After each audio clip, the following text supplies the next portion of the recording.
Welcome back, dear listeners and change makers, to this new episode of the Sparkr podcast. In this edition of the show, I had the privilege to talk to Navi Radjou, one of the experts on frugal innovation. Frugal innovation is a mindset and innovation approach that has its origins in the developing world, where amazing innovations and products are developed in the most difficult of environments. In this episode, you'll get to know numerous inspiring examples of frugal innovation from India, Africa, and beyond. That said, the power of frugal innovation can also be harvested in the rich economies of the global north and can be applied by small and large organizations alike. For that, you learn some key principles and best practices in this conversation with Navi. Frugal innovation even has the potential to transform the entire economy to the better, towards a more sustainable and socially inclusive way of doing business. So get ready for this engaging conversation with Navi Radjou, the Indian-French-American innovation and leadership thinker, TED speaker, contributor to the World Economic Forum's Global Future Council on Innovation and Entrepreneurship, co-author of the book Frugal Innovation, and also my guest in this episode of the Sparkr podcast. Please enjoy this conversation with Navi Radjou.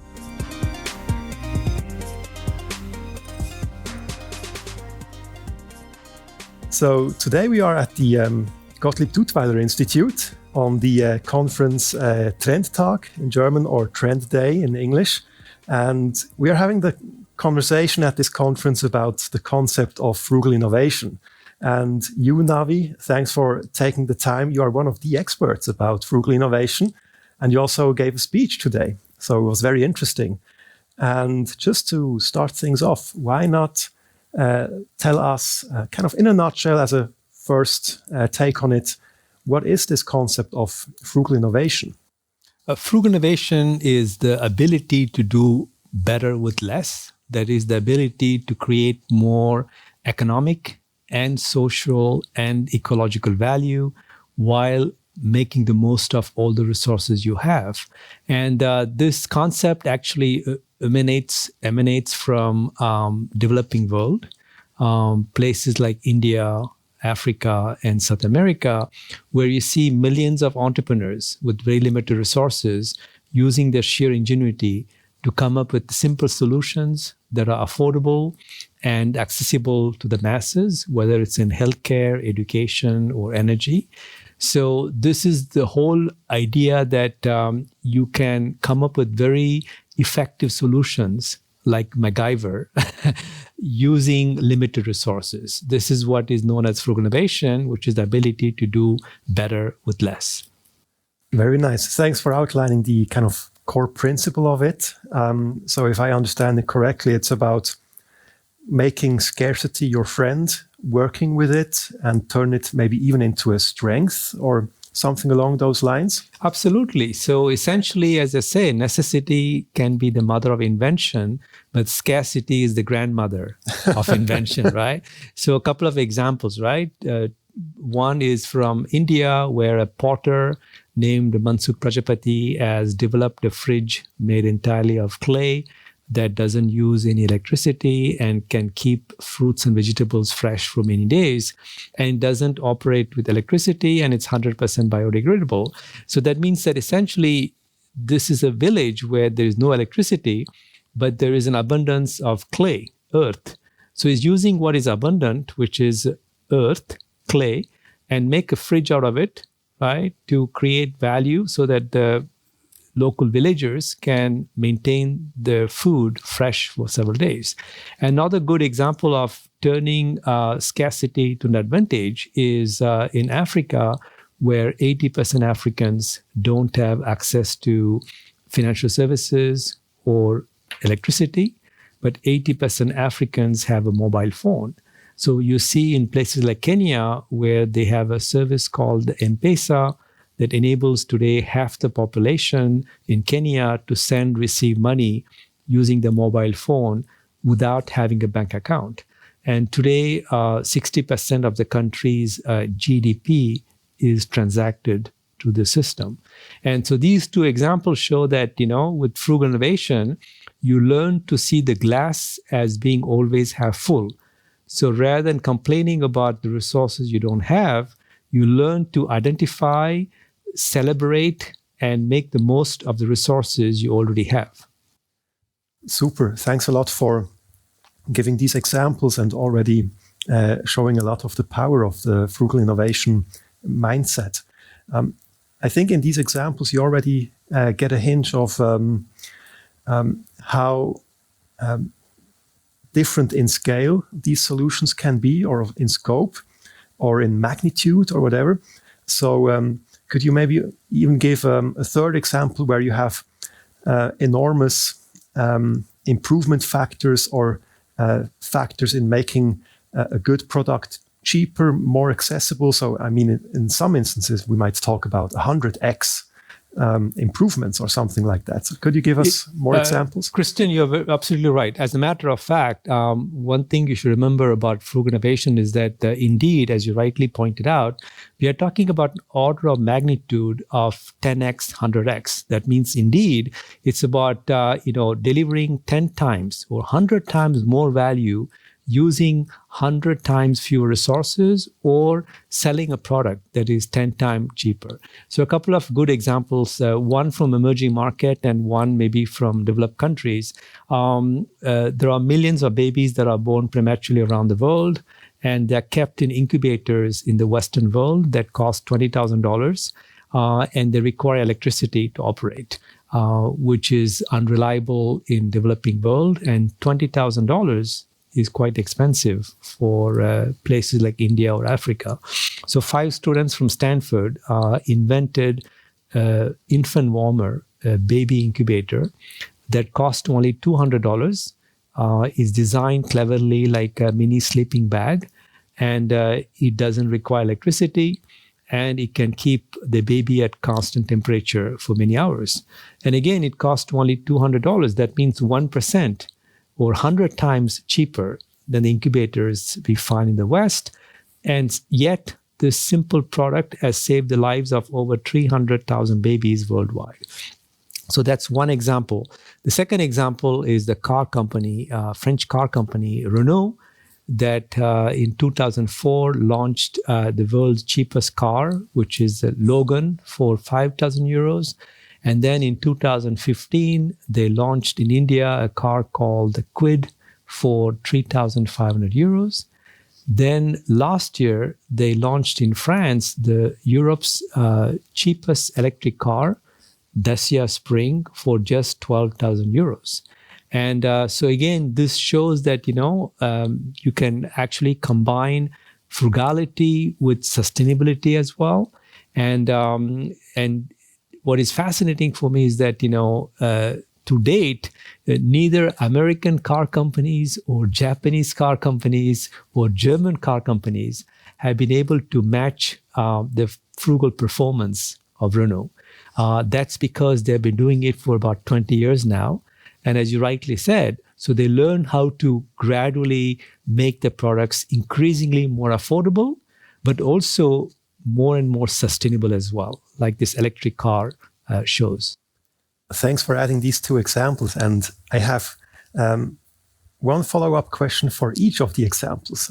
So one of them goes into the innovation method or mindset, and the other one with Renault, I think it's already a nice hint at, well, in Western societies or rich economies and so on, you can apply that system as well. It's not just about developing countries and so on. So let me take one after the other. When I got introduced to the concept of frugal innovation, I also thought, well, interesting. How can it be compared to, let's say, design thinking, a very famous design method here in the West, I would say, and obviously one of the main methods in Silicon Valley, etc. So just by coincidence, you naming the baby incubator example, I once heard the story of this baby incubator also in the context of design thinking, where they found out that kind of, let's say, just donating Western high-tech incubators to developing countries doesn't make sense, because when they break, they can't repair them. So with the design thinking method, one result was, again, what is abundant, what are the skills in the market that it shall be shipped to. And they realized, why not use the car light to provide the heat? Because car lights are available, people know how to repair car lights, and that's how a new sort of incubator design was created. But the one you are mentioning, I would say is, you could almost say, kind of frugal innovation is like design thinking on steroids. It's even one level more. Is that a fair assessment, or how would you respond to that? I agree with your analysis here, because it turns out that the students from Stanford University who designed this baby incubator called Embrace actually took a course called Design for Extreme Affordability. So it is about combining design thinking with this objective of making innovation extremely affordable.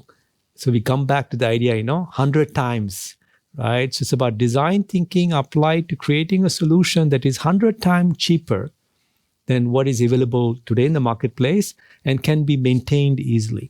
So indeed, what happened is that when the students initially went to India from Stanford University, they looked at Western incubators and they did what is known as de-featuring. So they tried to create a simpler version of the same incubator that you find in the West.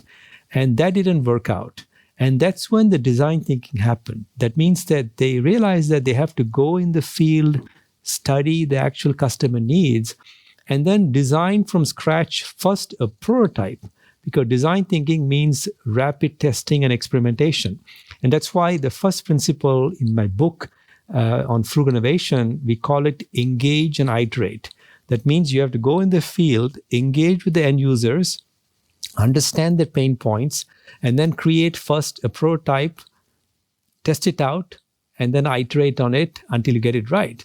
So yes, and that's why frugal innovation, I would say that builds on two existing well-known concepts. One is design thinking, which allows you to identify exactly what the customer needs are, and then come up with a good enough solution that perfectly addresses their needs without any superfluous features. And the other concept that it connects with is open innovation.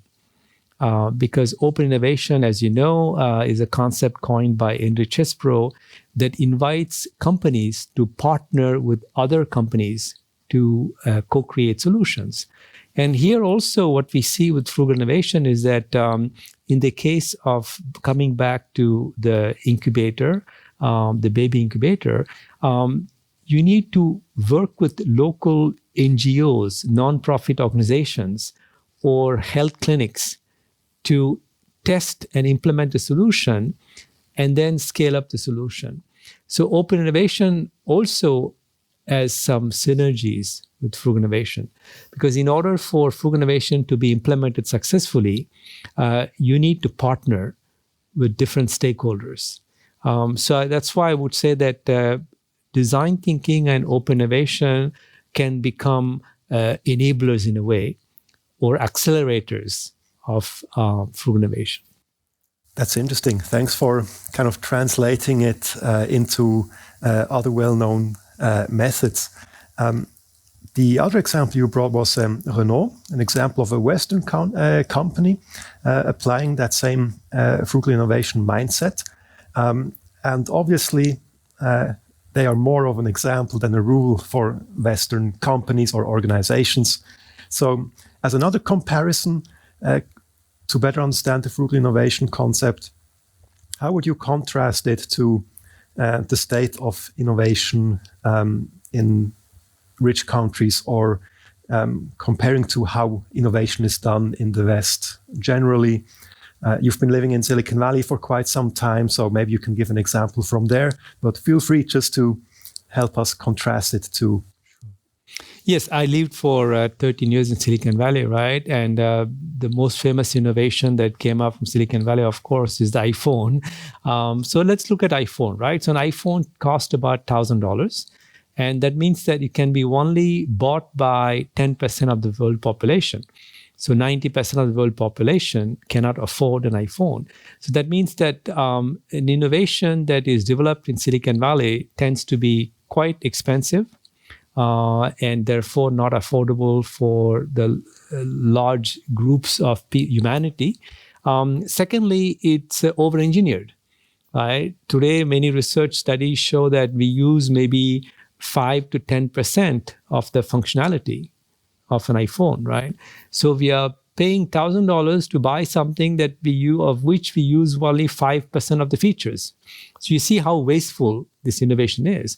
So if you look at frugal innovation, look at the two words, right?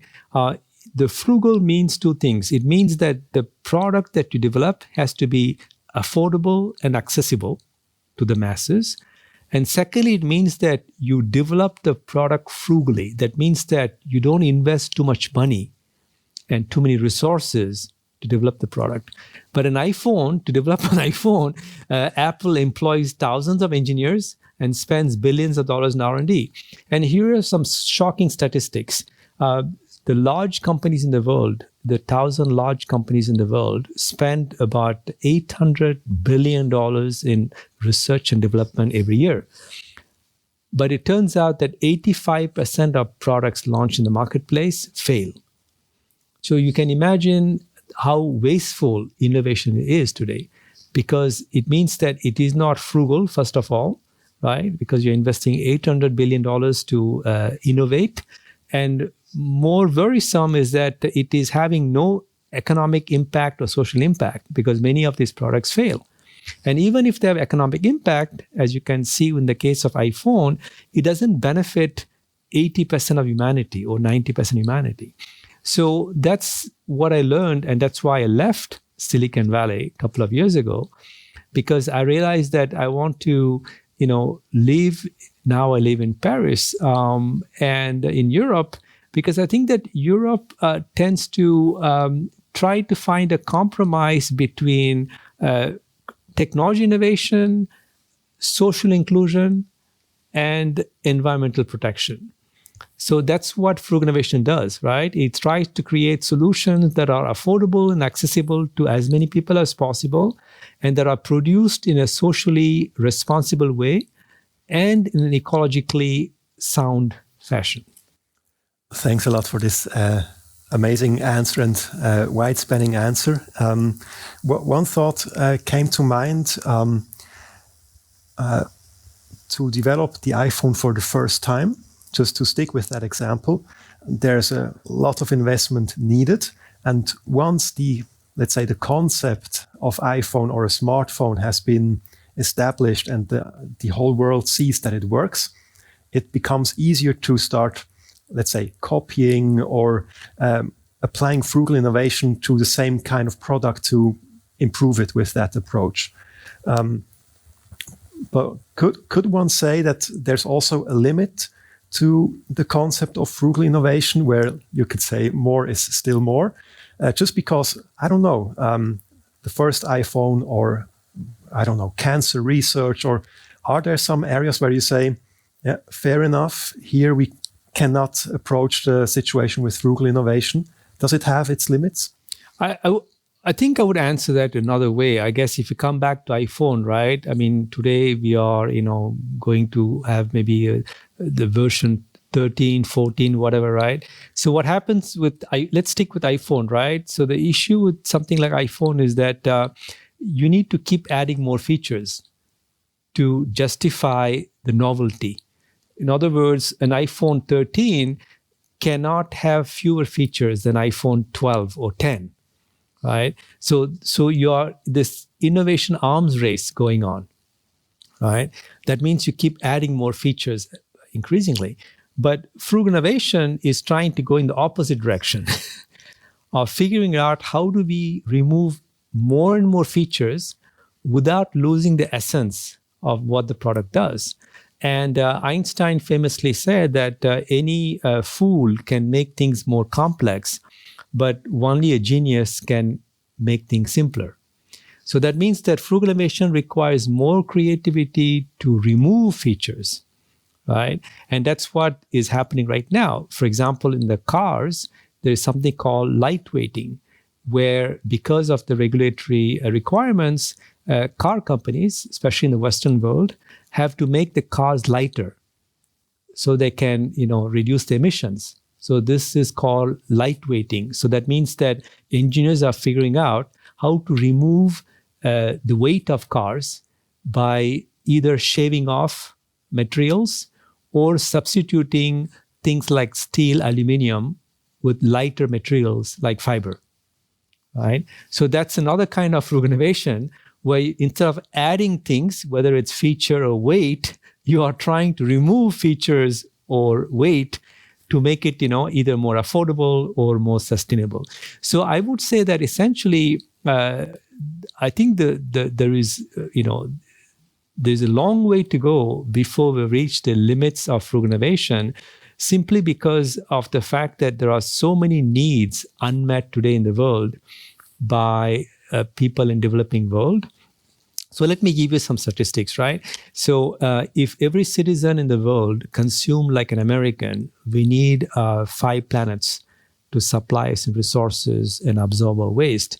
But if every citizen in the world lives like an Indian, we only leave 0.7 planet, which is below the threshold of regeneration, the capacity of nature to renew itself. So you can see that what we need to do now is to innovate less in the Western world because we already have met all our needs, right? So we are essentially over-engineering products to satisfy overconsumption. So we should stop doing it. But in developing world, as part of, you can call it social justice or environmental justice, we need to innovate frugally and do more and more frugal innovation so that people have a minimum decent standard of living, which they still don't have, right? There are billions of people in the world, right? They don't have access to clean water, sanitation. This is why United Nations have come up with the 17 Sustainable Development Goals to build a more inclusive, fair, and more healthier and sustainable world. So we need to restore the balance right now. So we need to do less wasteful innovation like it's happening in Silicon Valley, and we need to invest more in useful innovation, right, to satisfy the basic needs of billions of people. Very interesting. Thanks for also bringing up this beautiful quote from Einstein. Amen to that. It also helps to just drive the point home that frugal innovation is not about being lazy and just do less. It's really a creative effort and a design effort to reach the same goal or even a better goal just by using less. So, and this is why we need to clarify that engineers and scientists, right, we think that they like to add more features. That's the popular myth. Not really. If you talk to engineers and scientists, what excites them is to solve problems. So if you present frugal innovation as a problem, because it is about a challenge, right? You're trying to create more value by taking into account more constraints. So it's about trying to resolve an equation with more variables, and the variables being constraints. And engineers love that, right? So this is why I think that you see that in major education universities, like in Europe, in France, Germany, and Switzerland, etc., Netherlands, there are many universities teaching frugal innovation to engineers and scientists, because the young generation of engineers and scientists, they love to solve problems. And frugal innovation is, gives them a sense of purpose, right? Because now they can use the technical talent to reduce features and still create innovation, and therefore follow the quote from Einstein and actually become a frugal innovator. That's great. As far as I can tell or understand the situation, obviously, frugal innovation doesn't need to stop with companies creating products or services. Also, municipalities or just public authorities in general, or education or science. So I would say all different kinds of stakeholders can make use of that mindset. Would you agree? Absolutely. As a matter of fact, during COVID, right, we saw many examples of frugal innovation being led by local authorities like cities, regions, but also by nonprofit organizations. My famous two examples that I love to share is one is in Italy, where a doctor, Renato Favero, in Lombardy region, which was hard hit by COVID in early 2020, teamed up with a designer to adapt Decathlon scuba diving mask into a respirator, right? And then what they did is that they created a component that could be 3D printed that allows anyone to quickly convert this scuba diving mask into respirator to save, COVID patients locally, wherever they are. And they saved thousands of lives with that. And this solution was possible with the help of local hospitals, Decathlon, the sports retailer, and the design firm that contributed to it. So there was a whole ecosystem that emerged that made this frugal innovation possible. Likewise, we saw also around the world where local cities and mayors and community leaders basically organized rapidly ecosystems to produce masks using the talent of local, tailors and seamsters, etc. And this is also another example of, how we saw that, the political leaders at the local level recognize that they can rely only on locally available resources, including human resources, right, to respond quickly and effectively to frugal innovation. And interestingly, one last example, the regulatory bodies, particularly the government agency in France responsible for standards and norms, actually came up with a simplified regulatory procedure to fast track the approval of respirators and masks so they can be produced very quickly and affordably across France. So that was for me, if I look back, because we are talking in, March 2022, I really want to invite your audience to reflect on how in the last 2 years in the Western world, at the local level, we demonstrated an incredible capacity to self-organize and innovate frugally and collectively by bringing together different stakeholders from the public, private, and civil society. I couldn't agree more. I always say to people, my hope is that we are not going back to normal, but take this opportunity to create a new normal, learn from what worked very well, and not restart everything the same way as it was before. So take this opportunity to make these improvements. And I could just add, Christian, the good news is that, I shouldn't say this is a good news, but it is going to happen, right? Because let's look at, we are, March 2022, look at what's happening, right? The crisis in Ukraine, but also the fact that there's a global recession possibly going to happen in 2022. And if you look at in France, for example, the number one concern of citizens is the high cost of living. So that means that this reminds me exactly what happened in 2008 with the Great Recession, right? So the same way, what I think is going to happen is that 2022 will mark the beginning of a growing awareness that we need to not only change the way we produce, but also the way we consume. So the whole movement toward consuming less and consuming better is really going to take off this year. And this shift in the demand side was going to force the brands on the supply side to wholeheartedly embrace frugal innovation so they can create systematically products and services that are simultaneously affordable and sustainable to meet the needs of consumers in the West who are increasingly not only cost conscious, but also values conscious.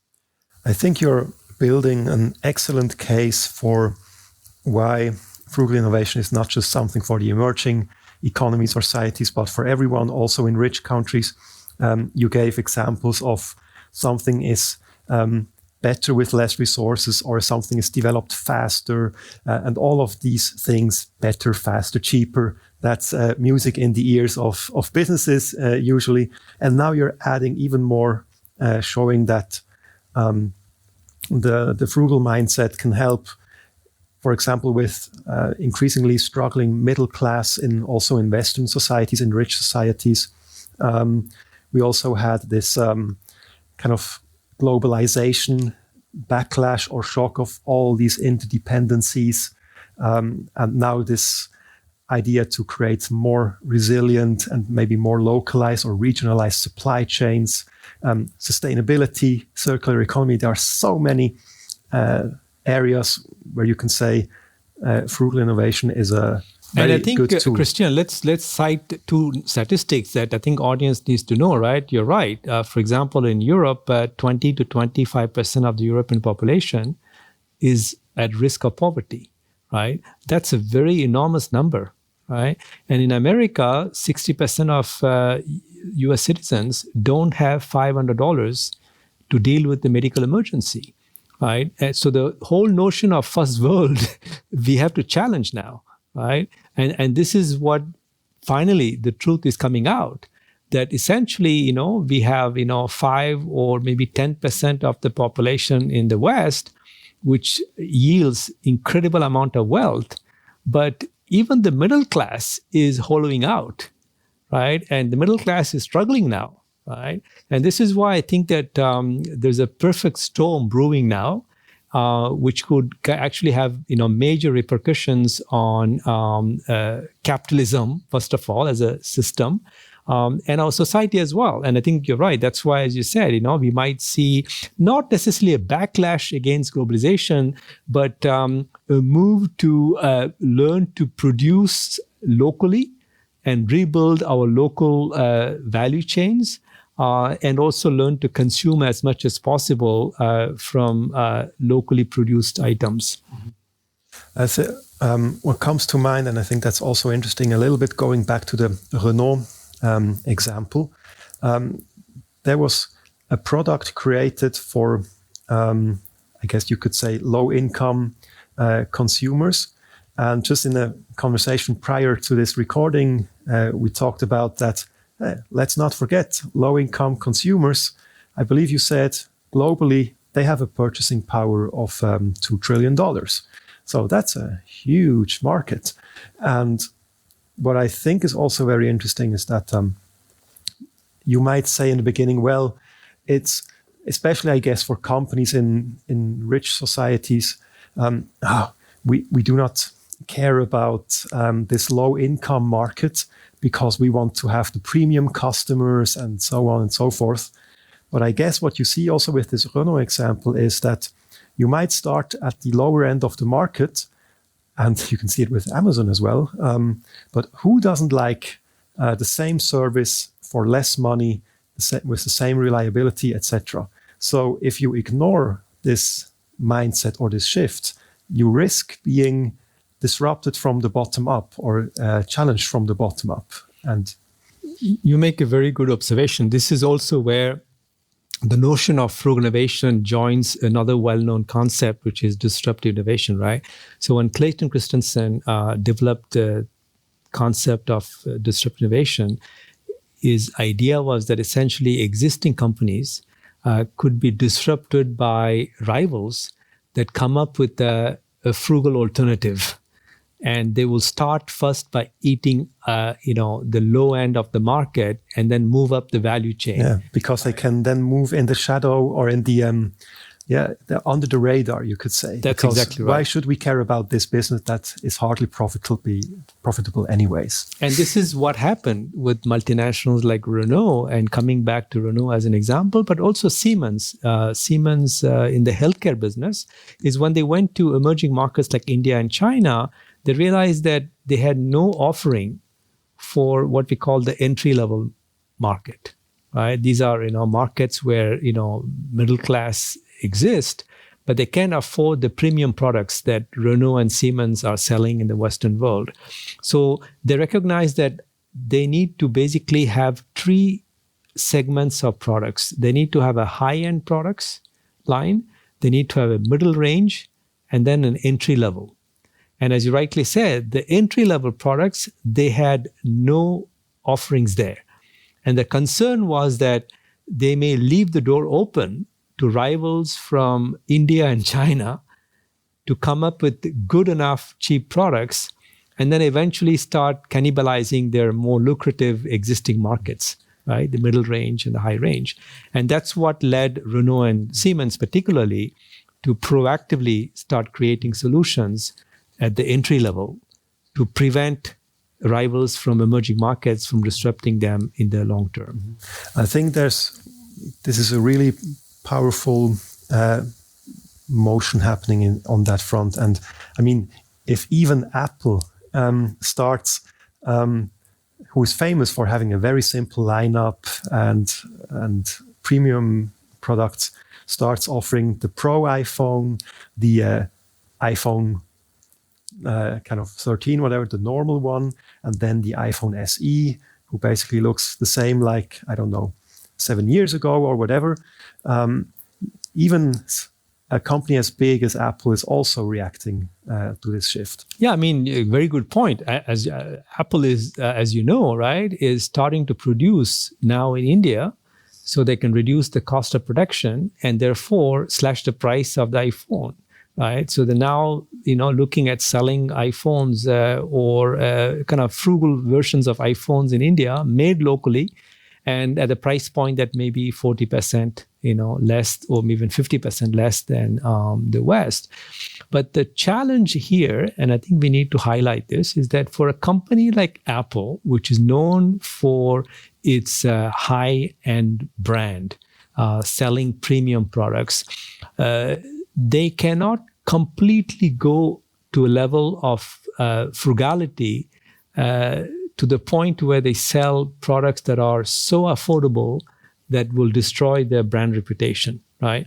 That's different than the case of Renault, because Renault believed that actually when it comes to cars, they can actually have, like Logan, Dacia, cars that are good enough and they are not marketed as being premium products in the first place, right? But Apple cannot do that because the entire brand, right, is perceived as a luxury brand, so to speak, right? So this is the same issue that luxury brands will face, whether it's Chanel or Hermes, right? They will never, market frugal products. However, what you need to understand is that you can, these high-end brands can apply frugal innovation in their manufacturing processes, right? To reduce the cost of production, like Apple is doing in India by producing locally their phones, but they can still sell the products at a premium price. So this is something that the audience has to understand, is that you can apply frugal innovation in the back end, right? And still sell premium products, or you can apply frugal innovation to also create affordable products at a lower price, depending on what kind of brand reputation you want to maintain. Mm-hmm. So it's in the one scenario, it's using frugal innovation to kind of make your premium larger that you can then maybe reinvest in innovation or whatever. And the other hand is you give it straight to the consumer with lower prices. You pass on the savings to customer, right? Yeah. So one good example of that I like to share here is the luxury brand Hermes has actually a product line called Project H. What they do essentially is that they collect the waste materials from their factories where artisans, develop bags and other items, luxury items. And then this waste material is then upcycled to make new products, new accessories, or new furniture and things like that, and they sell it at a premium price. So this is an example of a luxury brand applying frugal innovation to make more luxury items. Mm-hmm. I think with this kind of conversation, we're already getting into the area of how can we now apply it ourselves in our own context. And I think with the Renault example and Apple example, you already gave one element where I would say one question would be, well, is it easier, more effective, or more promising to trying to apply frugal innovation in the existing organization? Or should we create a spin-off or just another brand or whatever? So I guess it always depends. But what are your thoughts around this question of kind of re-educating or rebuilding an existing organization versus, okay, let's build a new one to tackle that? I think both have merits. So in the case of Renault, let's not forget that they didn't create a separate company, but they made sure that the R&D team that developed the frugal product was far away from their quarters, right? So in the case of the Logan car, was developed in Romania because the Romanian engineers who grew up under communism had a knack for doing better with less because of the scarcity of resources, right? And then when they launched the car in India, they also relied exclusively on Indian engineers who had the frugal DNA, so to speak, right? Siemens likewise relied on their Chinese engineers to develop their low-cost medical devices. So it means that you don't need to create a spin-off, a separate division, but you can actually use your regional units in emerging markets to develop these solutions. But what you need to do, and this is the best practice I've seen that works really well, is that you need to make sure that there are linkages between these remote units and headquarters. And in the case of Renault and Siemens, they made sure that the French engineers and the German engineers worked hand in hand with their counterparts in India and China. Why this is important? Because later, once the frugal products take off and become successful, you want to be able to replicate this knowledge in your core products. Bring it back to the mothership. Mothership, right? So to bring back to the mothership, you need to make sure that the mothership doesn't reject this new concept like a transplant, right? The body rejects the transplant. So that's why sometimes it could be dangerous to experiment with frugal innovation as a spin-off, as in a separate division, because when you're trying to repatriate the knowledge and the best practices, the mothership tends to sometimes reject it. So I would say that the best practice would be to not try it in the headquarters, where it can be killed quickly, but you need to make sure that there are some senior leaders in the headquarters who are supervising, overseeing these frugal innovation projects that may be happening in another region, but within the umbrella of the same organization. That is what I've seen as being the best practice that is the most effective. Very interesting. What I hear here are like principles that I would say can be applied in many different contexts. So having this kind of immune response on the radar is one principle. Another one I believe to hear in your answer before was the creators or innovators should be very close to the target audience or should be familiar with the target audience. You already in the beginning of the conversation, you mentioned the engage and iterate. So can you add more principles or tactics that have this kind of universal nature? Sure. Yeah, in my book, actually, we identified 6 principles. So I can quickly overview them and, we can decide which one we want to delve into deeper. The first principle is engage and iterate, which is the whole idea of, engaging with customers to identify the pain points, rapidly co-create a solution and iterate until you get it right. The second principle is called flex your assets. this is the notion of, reusing, repurposing existing assets you have. And again, I gave the example of Renault, which is reusing an existing car platform to produce different car models. Right. So that's a way of, reusing, repurposing existing resources. These resources could be industrial resources. It could be knowledge as well that you can repurpose.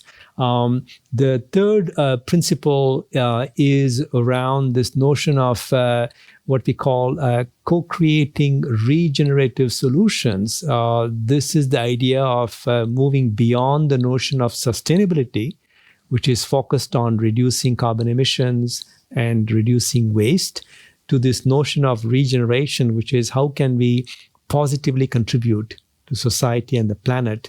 A good example here is the carpet manufacturer Interface, which actually has been releasing now carbon negative carpet tiles. These are products that not only are carbon neutral, but they are carbon negative. That means that they capture more carbon during their production cycle than they emit, right? So it's doing more good to the planet than just doing less harm. And similarly, they have built a factory in Georgia in the US that offers positive ecosystem services, things like clean water or clean energy as a byproduct of the production process that is then offered freely to the local communities.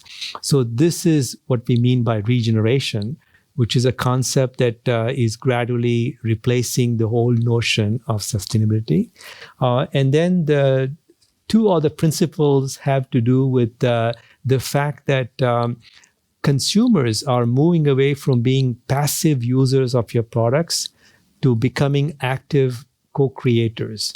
Because with things like 3D printing, you can now produce your own good, right?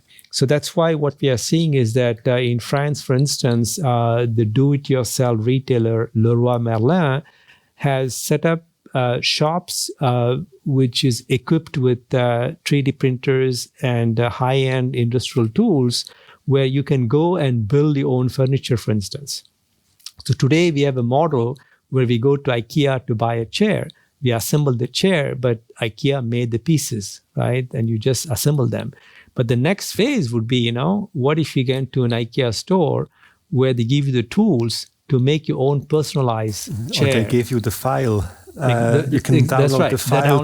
That's right. Mm-hmm. So this is this is the principle of what we call co-creation with prosumers. So prosumer is a new word that brings together producer and consumer.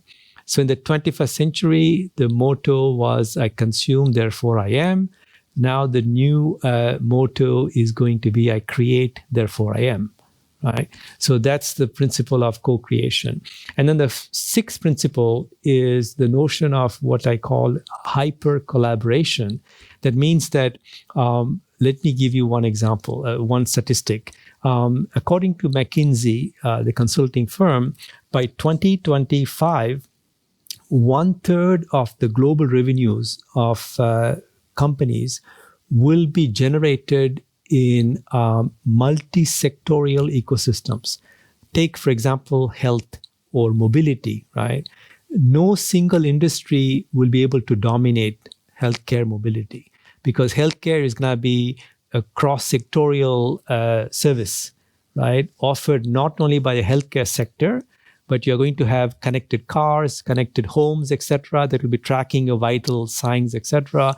So that means that industries have to come together to collaborate, to co-create solutions. And that is frugal because you don't have to do it all yourself, right? So this is what's going to happen is that you're going to see, especially in the sectors of health and mobility, you're going to see multi-sectorial ecosystems emerging that are going to co-create frugal solutions.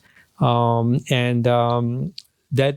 a principle that is emerging. And in the same vein, we are seeing with the idea of what we call business-to-business sharing, where companies are beginning to share their assets, whether it's industrial equipment or it could be even employees.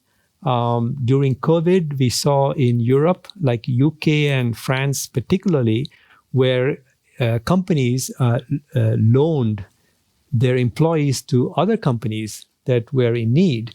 So things like employee sharing, asset sharing is taking off now among companies. That's a frugal way of creating value because you don't have to own all the assets yourself. You can actually borrow assets from other companies and use them, whether they are physical assets or human resources, to create value.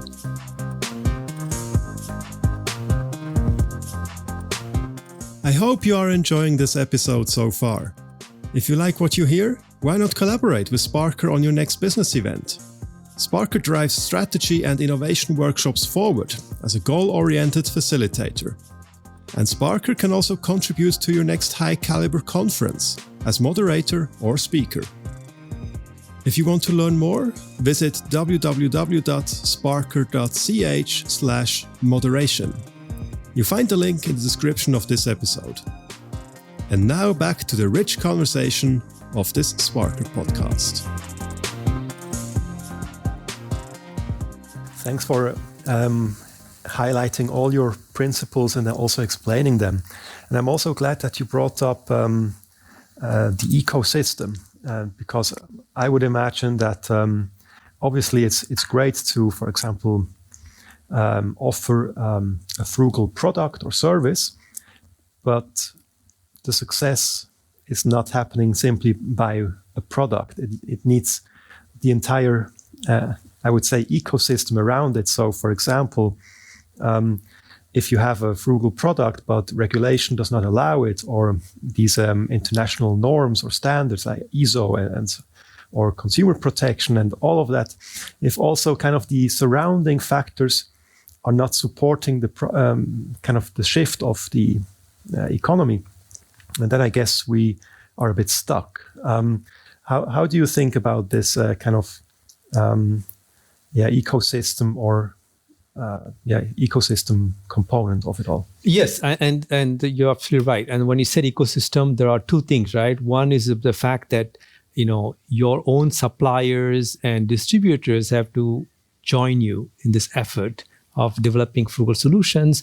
And we have seen that, right? I mean, the case of Renault, for instance, they actually, when they went to India, they created the whole ecosystem. As a matter of fact, Gérard de Tourbet, the head engineer, who is the father of this 3,500 euro car that was launched in India, he told me that 70% of his time is spent on building the local ecosystem, because essentially he has to find the right suppliers who can offer the right good quality components to make the cars, right, in India that potentially could be exported to other emerging markets. So you are saying that 70% of his time is not to manage the R&D team, but to develop the whole ecosystem so that the frugal innovation can be sustained over time and scaled up. Right. So you're right. It's important that companies pay attention to upskilling, so to speak, right, the entire ecosystem on this frugal innovation journey to make it, scalable and viable. There is also the more important stakeholder that you talked about, which is the government agencies, especially the regulators. But here is some amazing good news here. The European Commission has published a major report in 2017 on frugal innovation, encouraging companies to learn to produce products that have fewer features, in a nutshell. So they're saying that innovation is not about adding more features, it's about reducing features. Right? So it's complete reversal of everything that the European Commission, right, has been telling European companies, right? We need to innovate, more. But now they're saying, no, we need to innovate better, right, in a frugal fashion. So there is support now from European Commission. There are many initiatives launched at the European level to encourage European companies to embrace frugal innovation. You see that in Germany, in the Bavarian region, where Munich is located, right? The Economic Development Agency in Bavaria actually is the Bayern Economic Development Agency is now creating a unit of frugal innovation to help the Mittelstand, the mid-sized companies in that region, to adopt the principle of frugal innovation so they can be competitive both within Europe and potentially sell the products in emerging markets as well. Right? So you can see that there's a whole movement starting now, at least in Europe, right? At the government agency level, at the European Commission level, etc., to create the right regulatory framework, which is proactively supporting the rise of frugal innovation. That's fascinating and great to hear that on all levels and with many different stakeholders, this development is happening. And I'm just curious maybe to bring it back again to, let's say, individual business CEOs or leaders of a different kind. You are, I believe, a regular guest, for example, at the World Economic Forum in Davos. And obviously there you meet a lot of these different kind of leaders in business or politics and so on. Can you tell us kind of maybe with which of the principles or with which of the challenges those people struggle most, or maybe also which one inspires those leaders the most? I think what happens with CEOs, especially as we come out of this major crisis, is that it's human nature to be afraid of the unknown, right? So when I meet a CEO who says, I'm very interested in frugal innovation and how do we implement, I say, well, maybe you're already doing frugal innovation without knowing it. So my advice now to CEOs is to first identify within the organization, are there some successful projects carried out in the past that have these attributes or features of frugal innovation, all right? And then you can showcase them, and that actually reassures employees that this is not such a radically new idea. Because what happens is, coming from the US, right, we always introduce, a new concept like a new big idea, right? And Americans love to embrace new ideas all the time. But unfortunately, in 2022, people are more conservative, and the CEOs don't want to take too much of a risk, right?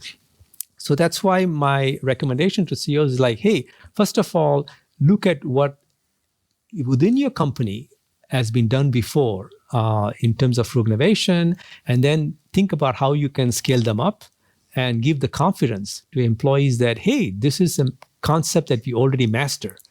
And now it's just a matter of replicating it and scaling it up.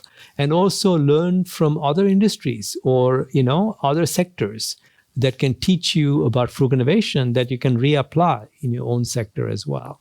And then the final thing I tell them is that, start something small as a pilot project, right? It could be, for instance, you take an existing product and you issue a challenge to your engineers and say, hey, can you redesign this product to make it, 50 times, more affordable and 50 times more sustainable, for instance, right? So this is how you build the frugal muscle, right? So you have to build the frugal muscle of the company gradually. It's like, when you want to lose weight, right? I mean, you can't do that overnight, right? You have to go to the gym every day, exercise many days, and eventually, you become fit. And the same way, companies have to learn to crawl and walk before they can run on the frugal innovation journey. That's why I gave the example of Renault. Renault started the frugal innovation journey back in 1999. And today, 22 years later, they have built this incredible muscle, this frugal muscle, right? So it took them 22 years. So the same way I would say to all companies and the CEOs is that start small, gain confidence, gain trust in your ability to do something different, and then gradually ramp up after that. That's for those companies that are more conservative. But I also advise some CEOs, and I think about Paul Polman, the former CEO of Unilever. Unilever is a major consumer goods company, as you know. He came up with a different approach, which is much more top-down. And he said, in 2010, that by 2020, we will double our revenue while reducing our carbon emissions by 50%. So that was a top-down strategy that forced all divisions of the company to embrace frugal innovation, right, systemically. So they have to transform all the supply chains, all the products to make them very frugal, because there was an imperative coming from the top. So there are two approaches. One is an incremental approach, where you test and learn, you crawl, walk before you can run. Or there is a more radical approach where there's a top-down kind of push to embrace frugal innovation systemically across the entire organization. I think you're lining that out perfectly. And in many projects that I'm involved in, it's there's often this element of change management or managing change. So what I learned from there is obviously you need to be able to make the change, but you also should make the change, and you should want the change. So it is can, want, should. And I think you showed that very nicely, that if you take an existing project from the past, you can demonstrate to the employees it's been done. You can do it. If the CEO or whoever kind of a senior executive said, you should do more of that, it's encouraged. And then eventually, if you have this pilot project or this maybe challenge for engineers, I challenge you to make something 50x better or cheaper. Then they also want. And you can create like a KPIs, right? You can create performance metrics. You can create a bonus system, or some companies create an award program. Companies like Tata Group in India have an award program for engineers and employees who actually come up with frugal products that, as you said, right, deliver 10 times more value at 10 times less cost, or using 10 times fewer resources. So these incentives can really help create a culture of frugal innovation very quickly. I'm really fascinated by this conversation, and it's nice to see how we started off with an innovation method that is kind of originating from developing societies. And now we are slowly but surely talking about transforming an entire economy. So there's also this big vision in kind of related to this frugal mindset to also create a frugal economy. And I would assume that for this shift to happen, you would need the technological element. You mentioned 3D printing once. There is the shift in society. Maybe you could say this idea of sharing economy or minimalism or whatever. Also, this kind of shift is on the horizon. And then I would say business models. You mentioned the B2B sharing. So I believe there are many components coming together to also enable or allow this transformation of the economy to happen. How do you assess this vision or this trend? It's a good point, right? Because essentially there were different factors that were kind of emerging for the last few years. Environmental consciousness, minimalism, and then, but I think COVID particularly did something, right? It made it all come together, right? So it made us feel more vulnerable. It made us realize we are all interdependent. So what is happening now is that you are seeing a major shift in the economic paradigm, right? So we are moving from a traditional capitalist society to what I call a frugal economy. And the frugal economy essentially is an economy that tries to reduce the distance between supply and demand in terms of geography, in terms of time, in terms of values, and I would say maybe in terms of relevance. So let's unpack this, right? So essentially it means that rather than producing, for example, a pair of jeans that you buy today in a store, traveled around Earth 2.5 times before reach retail store.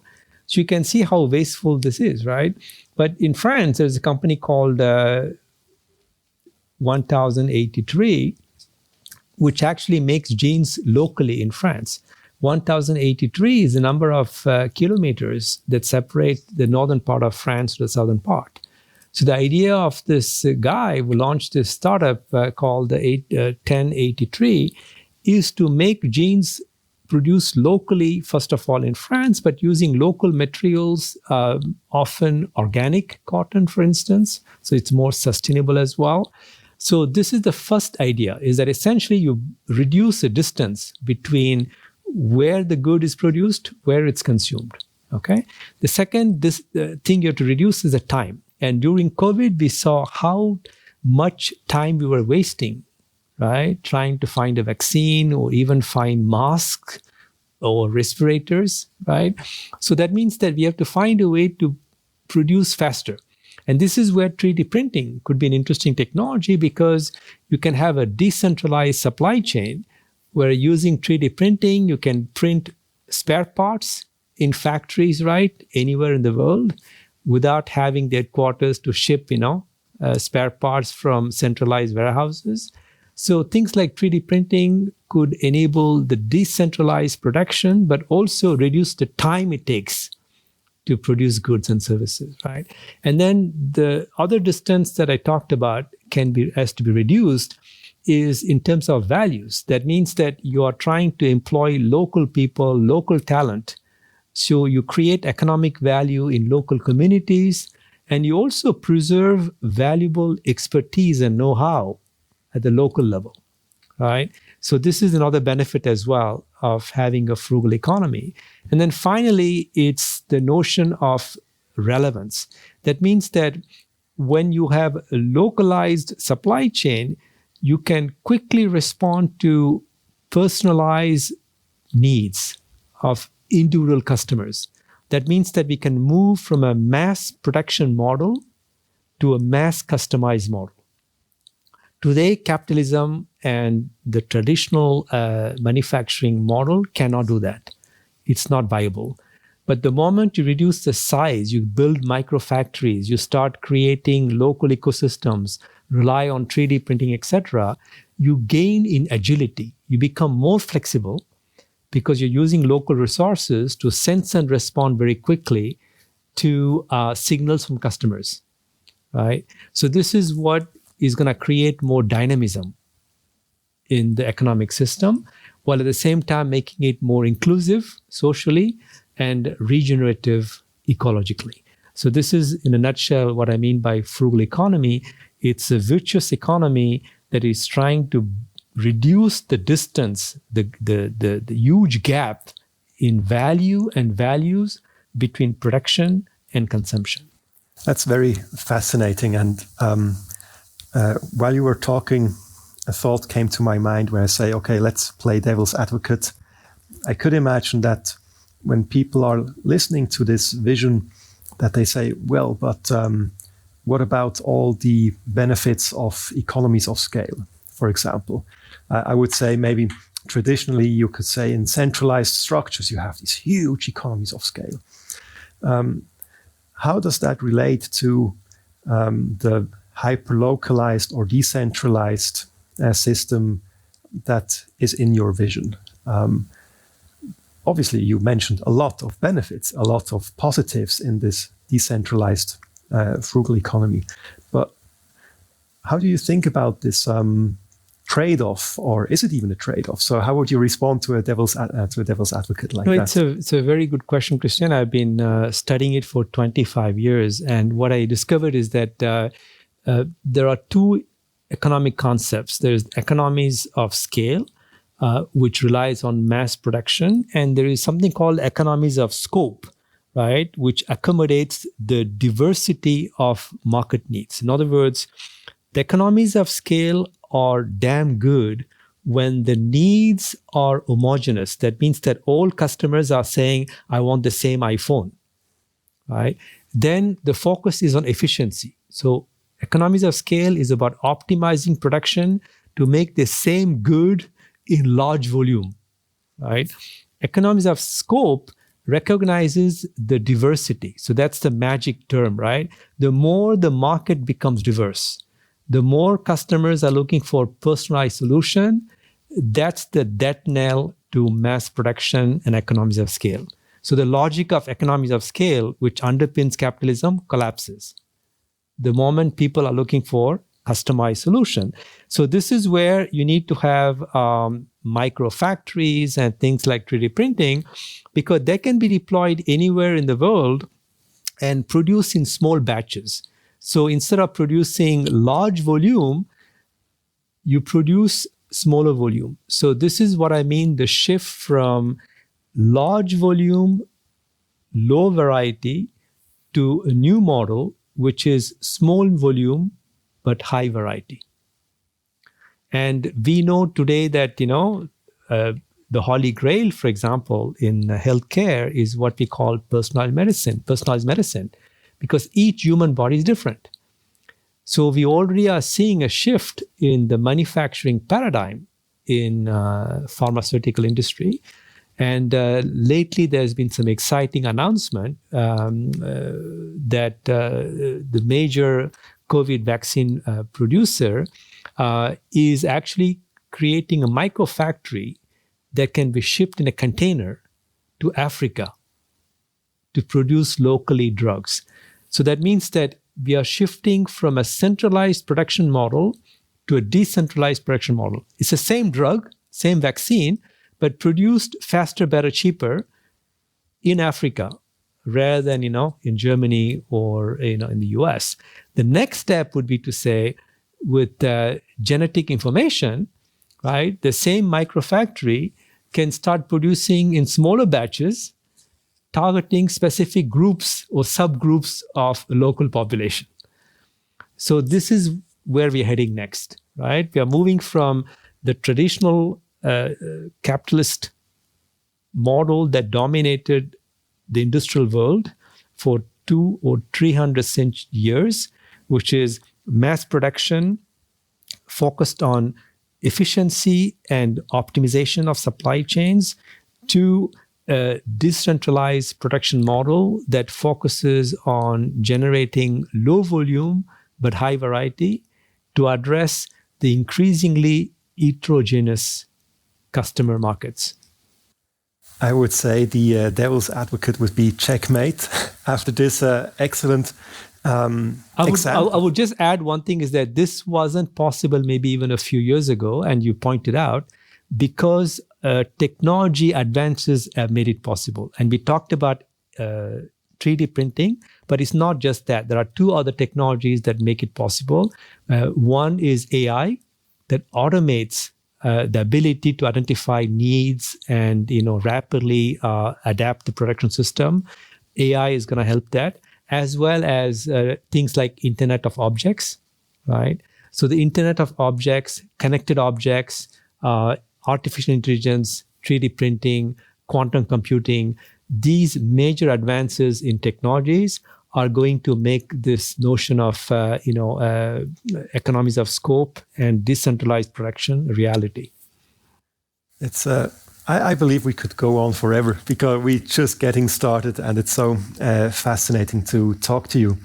But at the same time, I also want to be respectful of your time. We've been having a great conversation so far. So thanks a lot for this beautiful and inspiring conversation.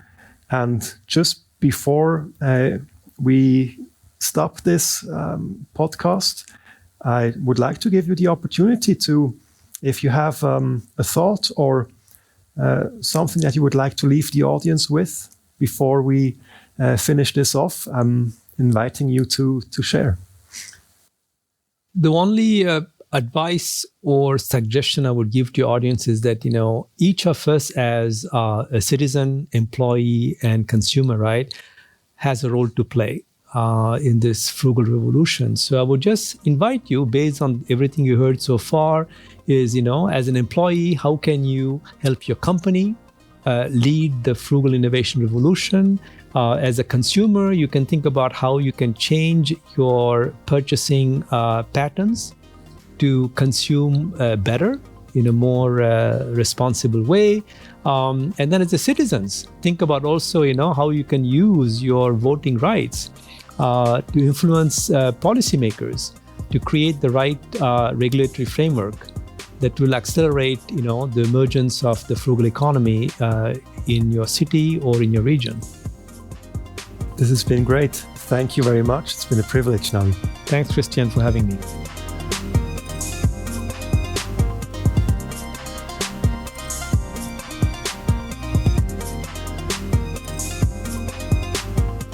Thanks again to Navi for sharing his insights and deep knowledge of his many years of researching frugal innovation.